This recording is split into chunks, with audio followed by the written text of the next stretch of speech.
మనకి ఆనందాన్ని కలిగించేది మంచి వినోదం ఏంటంటే సినిమా.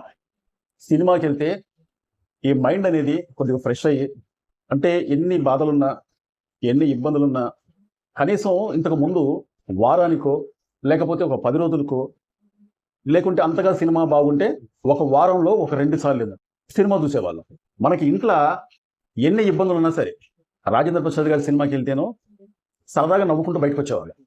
అలాగే బాలకృష్ణ, చిరంజీవి, వెంకటేష్, నాగార్జున. అంటే నేను మాట్లాడేది ఏంటంటే ఒకప్పుడు సంగతి.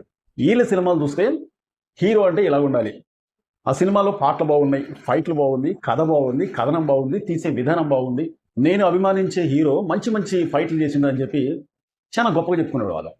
అంతేకాకుండా ఇటు చిరంజీవి గారి సినిమా వచ్చినా కానీ ఇటు బాలకృష్ణ గారి ఫ్యాన్స్, అట్లాగే నాగార్జున, వెంకటేష్ గారి ఈ ఫ్యాన్స్ కూడా సినిమా చూసేవాళ్ళు.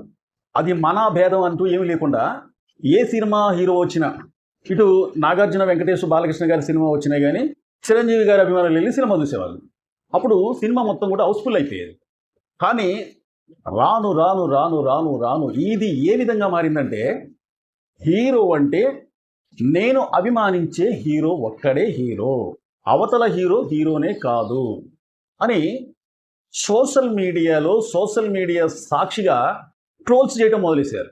ఎప్పుడైతే సోషల్ మీడియా ప్రతి ఒక్కరి చేతిలోకి వెళ్ళిపోయిందో, ఈ జియో పుణ్యాన ప్రతి ఒక్కరికి నెట్ అనేది చాలా తక్కువలో వచ్చేసిందో, అప్పటి నుంచి 80% మంది కూడా సోషల్ మీడియాలో పోస్టులు పెట్టి ఏదన్నా సినిమా వస్తే, ఉదాహరణకు బాలకృష్ణ సినిమా వస్తే ఈ కొంతమంది ఫ్యాన్స్, అలాగే నాగార్జున గారి సినిమా వస్తే ఇంకో కొంతమంది హీరోల ఫ్యాన్స్, అట్లాగే చిరంజీవి గారి సినిమా వచ్చిన వెంకటేష్, నాగార్జున, బాలకృష్ణ, పవన్ కళ్యాణ్, మహేష్ బాబు, ప్రభాసు, ఎంతమంది హీరోలు అయితే ఉన్నారో అంతమంది హీరోల ఫ్యాన్స్ కూడా ఒకరిపైన ఒకరు ట్రోల్ చేసుకోవడం మొదలెశారు.